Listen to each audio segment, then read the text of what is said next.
Hello friends, मैं पिंकी स्वागत करती हूँ आप सभी का आपके अपने यूट्यूब चैनल पर।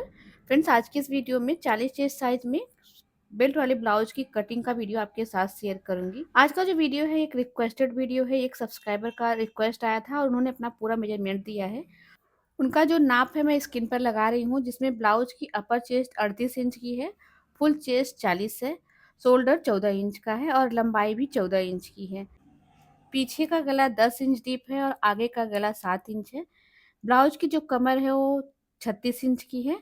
स्लिप की लंबाई 5 इंच की है। स्लिप की मोहरी जो है वो 13 इंच की है और आर्म होल की गोलाई 16.5 इंच की है। इसी नाप से चलिए वीडियो को शुरू करते हैं।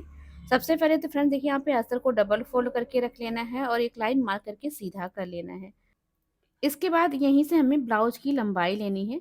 ब्लाउज की जो लंबाई है वो 14 इंच तैयार है। इसमें 1 इंच मार्जिन का प्लस करके 15 इंच ले लेना है। 1 इंच मार्जिन जो है उसमें आधा इंच नीचे की सिलाई में जाएगा और आधा इंच ऊपर शोल्डर की सिलाई में। अब देखिए, इसमें जो ब्लाउज का गला है पीछे का ना वो 10 इंच डीप है। अगर ब्लाउज के गले में पाइपिंग लगानी है तो आधा इंच प्लस कर लेना है, यानी 10.5 इंच पर मार्क कर लेना है। अब ये गला 10.5 इंच डीप है। डीप गले के हिसाब से सारी मार्किंग करनी है। जो भी ब्लाउज में प्रॉब्लम आती है गले से ही आती है, इसलिए गले को सबसे पहले आपको क्लियर कर लेना है कि गला कितने इंच का है। गले के हिसाब से ही मार्किंग करनी है, तब जाकर आपका ब्लाउज परफेक्ट बनेगा।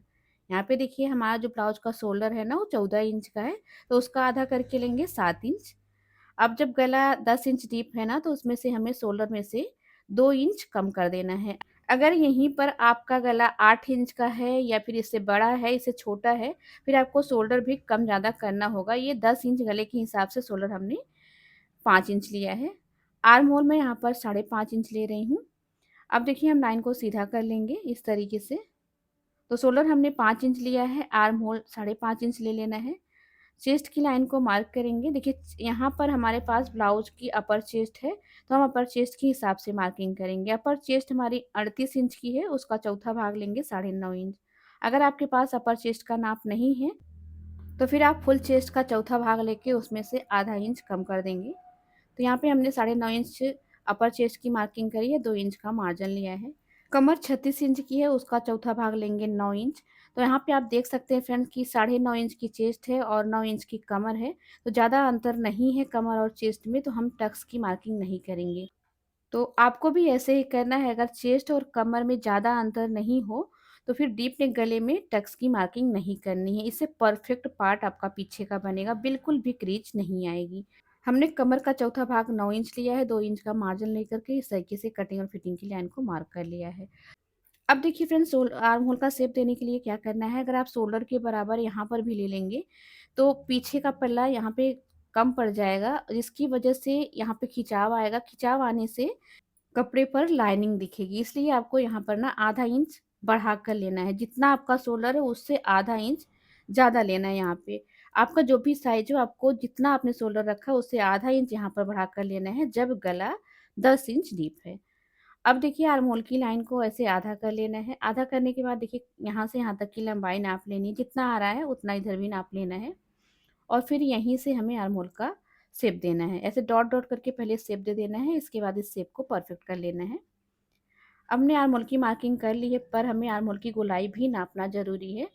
तो यहाँ पे आधा इंच सिलाई का मार्जिन छोड़कर गोलाई नापेंगे। तो देखिए फ्रेंड्स, गोलाई जो है 16.5 इंच की है, पर मैं 17 इंच के हिसाब से मार्क करूँगी। तो 17 का आधा करेंगे तो 8.5 इंच आएगा। तो देखिए, 8.5 इंच हमारे आर्म होल की गोलाई आ रही है, यानी कि एकदम परफेक्ट हमने आर्म होल की मार्किंग करी है 5.5 इंच की। अगर आपकी आर्म होल की गोलाई इससे ज़्यादा है तो फिर आपको आर्म होल की लंबाई भी इससे ज़्यादा लेनी पड़ेगी। अब देखिए फ्रेंड्स, आपको जितनी शोल्डर पट्टी तैयार रखनी है उसमें 1 इंच मार्जिन का प्लस करके ले लेना है। तो मैं यहाँ पर 2 इंच तैयार रखूँगी, तो 3 इंच पर मार्क कर रही हूँ। अगर आप 3 इंच रख रहे हैं तो 4 इंच पर मार्क करेंगे, भले आपके गले की चौड़ाई 1 इंच मिले चलेगा। शोल्डर पट्टी आपको अपने हिसाब से रख लेनी है। इस तरीके से हमने गले का देखिए एक बॉक्स बना लेना है और गोल गले का शेप दे देना है। तो यहाँ पे हमारा जो बैक पार्ट हो कंप्लीट हो गया है फ्रेंड्स। पर जब गला इतना डीप रहता है ना, तो आधा इंच शोल्डर को ऐसे गले की साइड डाउन करना पड़ता है, नहीं तो गले पे क्रीज आती है। तो इस तरीके से आपको शोल्डर को डाउन कर देना है। अब हमारा यहाँ पे पीछे का पल्ला कंप्लीट हो गया है। अब इसी के हिसाब से हमने कटिंग कर लेनी है।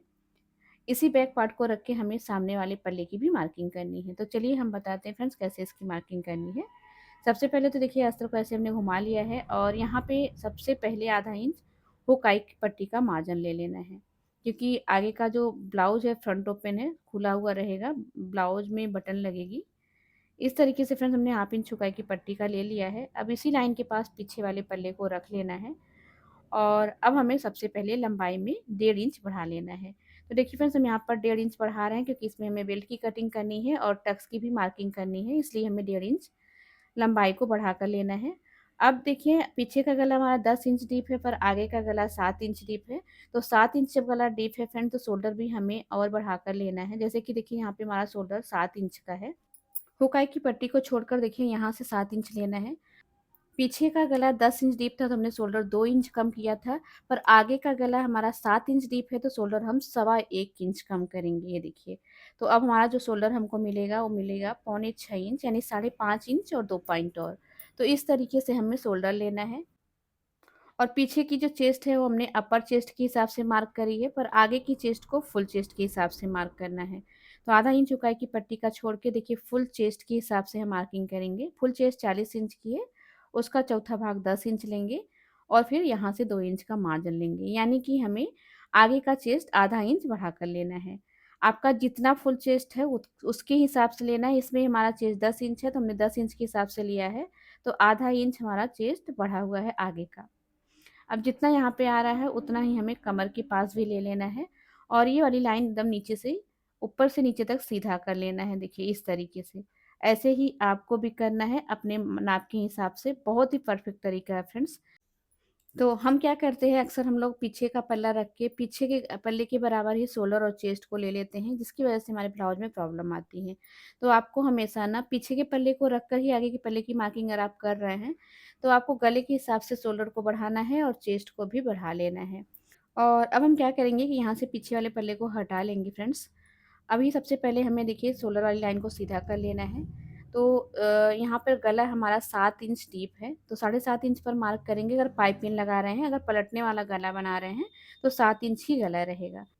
शोल्डर देखिए 6.25 इंच लेना है। आर्म होल भी हम 6.25 इंच ही ले लेंगे, देखिए इस तरीके से। और इस तरीके से आर्म होल की लाइन को सीधा करेंगे और चेस्ट वाली लाइन को भी सीधा कर लेंगे। अब जो है चेस्ट की मार्किंग करेंगे। देखिए फुल चेस्ट 40 इंच की है, उसका चौथा लेंगे 10 इंच, 2 इंच मार्जिन का लेंगे यहाँ पर। ये देखिए इस तरीके से। नीचे की साइड देखिए फ्रेंड्स, यहाँ पे हमें क्या करना है, यहाँ पे कमर की मार्किंग करनी है। तो कमर 9 इंच की है, 2 इंच का मार्जिन ले लेना है और इस तरीके से लाइन को सीधा कर लेना है यहाँ से यहाँ तक। ये देखिए इस तरीके से। अब यहाँ पे हम 1 इंच मार्जिन की लाइन भी मार्क कर लेते हैं इसी समय। अब जितना शोल्डर है यहाँ पर देखिए नाप लेंगे और यहाँ पर आधा इंच कम करके लाइन को मार्क करेंगे।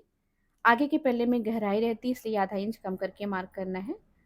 शोल्डर की लाइन को देखिए इस तरीके से हाफ कर लेना है और हाफ करने के बाद देखिए इस वाली लाइन को नापना है, जितना आ रहा है उतना इधर लाइन पे मार्क कर लेना है और इस तरीके से शेप दे देना है। बहुत ही इजी तरीका है। इस तरीके से अगर आप शेप देते हैं तो आपका आर्म होल परफेक्ट रहेगा और स्लीव परफेक्ट तरीके से बैठ जाएगी।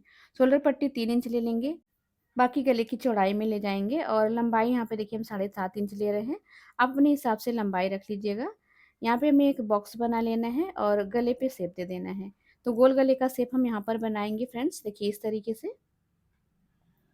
अब यहाँ पे देखिए फ्रेंड्स हमें बेल्ट की मार्किंग करनी है। तो बेल्ट की मार्किंग के लिए क्या करेंगे, बेल्ट की लंबाई हम यहाँ पर 2 इंच तैयार रखेंगे और इसमें 1 इंच का मार्जिन भी ले लेंगे। तो इस 3 इंच पर हम देखिए इस तरीके से बेल्ट की लाइन को मार्क करेंगे। अगर आपकी ब्लाउज की लंबाई छोटी है तो आप 1.5 इंच की बेल्ट लगाएंगे, वैसे 2 इंच की बेल्ट एकदम परफेक्ट रहती है। यहाँ पर देखिए 1 इंच पर निशान लगाएंगे और टक्स की चौड़ाई 3.5 इंच ले लेंगे, आधा इंच चौड़ाई की पट्टी को छोड़ के। इस तरीके से बेल्ट का शेप देना है। हल्का सा देखिए गोलाई देते हुए इस निशान को यहाँ पर मिलाएंगे। तो बेल्ट का शेप देखिए एकदम परफेक्ट तरीके से हमारा मार्क हो गया है फ्रेंड्स। अब ये जो 2 इंच का मार्जिन है यहाँ पर भी नाप लेंगे और ये वाली लाइन को इस तरीके से मार्क कर लेंगे। अब देखिए फ्रेंड्स मार्जिन को छोड़ के जितना हमें कमर मिल रही है, कमर का आधा करेंगे टक्स लगाने के लिए। तो इस तरीके से यहाँ पे हमारी टक्स का पॉइंट आ जाएगा और यहाँ से देखिए टक्स पॉइंट फ्रेंड्स हम 10.5 इंच पर मार्क करेंगे। अगर आपका चेस्ट साइज 34 और 36 के बीच में है, फिर आप वहाँ पे 10 इंच पर पॉइंट लगाएंगे, जैसे मैं यहाँ पर 10.5 इंच पर लगा रही हूँ।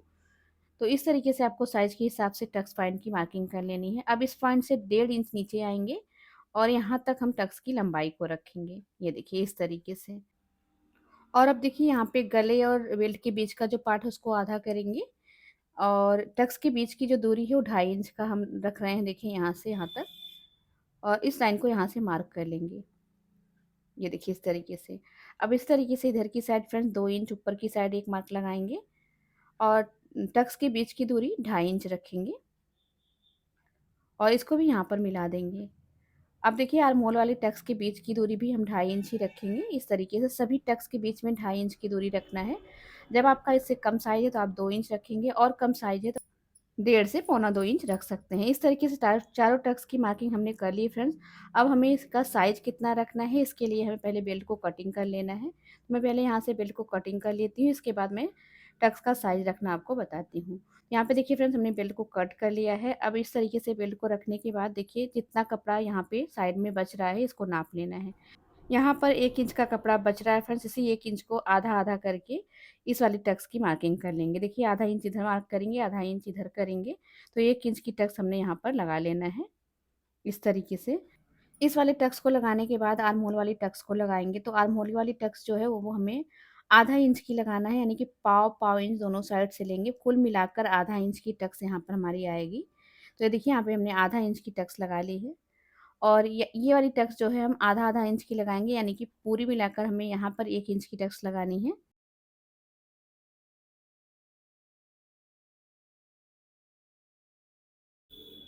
और यहाँ पर भी हमें आधा इंच की ही टक्स लगानी है, यानी आधा इंच इधर और आधा इंच इधर। इस तरीके से हमने 3 टक्स आधा-आधा इंच की लगाई है और आर्म होल वाली टक्स हमने पाव इंच की लगाई है। तो इस तरीके से आपको टक्स की मार्किंग करनी है फ्रेंड्स, आपका ब्लाउज़ परफेक्ट तरीके से बन के कंप्लीट हो जाएगा। तो यहाँ पे देखिए सामने का पल्ला हमारा कंप्लीट हो गया है फ्रेंड्स, अब हम क्या करेंगे यहाँ से इसको कट कर लेंगे। और जब हम आर्म होल पे इस तरीके से देखिए टक्स लगाते हैं फ्रेंड्स, थोड़ा-सा हमारा आर्म होल ऊपर की ओर उठता है, तो हम क्या करेंगे यहाँ से हल्का-सा ऐसे टक्स को फ़ोल्ड करके कट कर लेंगे। आपको क्या करना है सिलाई करते समय टक्स लगाने के बाद इस तरीके से थोड़ी-सी छँटाई करनी पड़ेगी, तब जाके आर्म होल आपका परफेक्ट रहेगा। अब यहाँ पे हमने आर्म होल की टक्स को क्लियर कर लिया फ्रेंड्स। यहाँ पे देखिए जो कमर की टक्स है उसको जब हम इस तरीके से सिलेंगे, तो इसको सिलने के बाद बेल्ट को बैठाएँगे तो देखिए बेल्ट एकदम परफेक्ट तरीके से बैठ जाएगा। तो सारी चीज़ें फ्रेंड्स इसी तरीके से मार्क करनी जैसे मैंने आपको बताई है, आपको साइज़ के हिसाब से इस तरीके से टक्स लगाना है और साइज़ के हिसाब से आर्म होल लेना है। सारी चीज़ें अगर आपकी परफेक्ट रहेंगी तो ब्लाउज़ में कोई प्रॉब्लम नहीं आएगी। जो भी मार्किंग आपको करनी हो गले के हिसाब से करनी है, गले के हिसाब से ही सारी चीज़ें चेंज होती हैं। तो गला अगर आपका कम ज़्यादा है तो उसी के हिसाब से आपको सारी चीज़ों को चेंज करना होगा। अब देखिए फ्रेंड्स यहाँ पे हमें स्लीव की कटिंग करनी है, तो स्लीव के लिए हमें कपड़ा कितना फ़ोल्ड करना है इसके लिए हम चेस्ट को नापेंगे। देखिए पीछे की जो चेस्ट है वो 9.5 इंच की है, इसमें हमें आधा इंच प्लस कर लेना है, यानी 10 इंच पर हम स्लीव के लिए कपड़ा फ़ोल्ड करेंगे। तो यहाँ पे देखिए हमने स्लीव के लिए कपड़ा 10 इंच पर फ़ोल्ड कर लिया है। अब हम स्लीव की लंबाई लेंगे, तो स्लीव की लंबाई यहाँ पर 5 इंच तैयार है, 1 इंच मार्जिन का लेके हमने 6 इंच ले लेना है, तो 6 इंच का हमारा पूरा कपड़ा ही है। यहाँ पे मार्जिन वाली लाइन को हम सीधा कर लेंगे। अब देखिए स्लीव का शेप देने के लिए फ्रेंड्स हमें डाउन का मार्क लगाना है, तो हम क्या करेंगे यहाँ पर 3.5 इंच पर डाउन का मार्क लगा लेंगे। तो 3.5 इंच पर इस तरीके से डाउन का मार्क लगाना है, इससे कम साइज़ है तो आप 3 इंच पर लगाएँगे। कम साइज़ मीन्स कि अगर आपका ब्लाउज़ 34 और 36 के बीच में है तब आप 3 इंच पर डाउन का मार्क लगाएँगे। और अब देखिए इस लाइन को सीधा मार्क करेंगे। अब हमें आर्म होल का शेप देने के लिए क्या करना है, यहाँ से इंची टेप को रखना है और यहाँ तक नाप लेना है। कितना आ रहा है देखिए 7.5 इंच आ रहा है। तो इस 7.5 इंच को हम सीधा यहाँ इस वाली लाइन पर मार्क कर लेंगे। देखिए 7.5 इंच पर यहाँ पर निशान लगा लेना है। अब बंद की साइड से देखिए यहाँ पे 2 इंच सीधा रखना है और फिर यहाँ से यहाँ तक का जो निशान है इस तरीके से एक लाइन मार्क कर लेनी है और इस निशान को भी आधा कर लेना है। देखिए यहाँ से इस यहाँ तक आधा कर लेना है। अब हम क्या करेंगे फ्रेंड्स, इस लाइन के हल्का-सा बाहर जाते हुए इस शेप को यहाँ पर मिलाएँगे और यहाँ से हल्का-सा अंदर आते हुए इस तरीके से शेप दे देंगे। तो स्लीव का देखिए शेप हमने बना लिया फ्रेंड्स, अब हमें स्लीव की मोहरी नापनी है। तो स्लीव की मोहरी 13 इंच की है, उसका आधा करके लेंगे 6.5 इंच।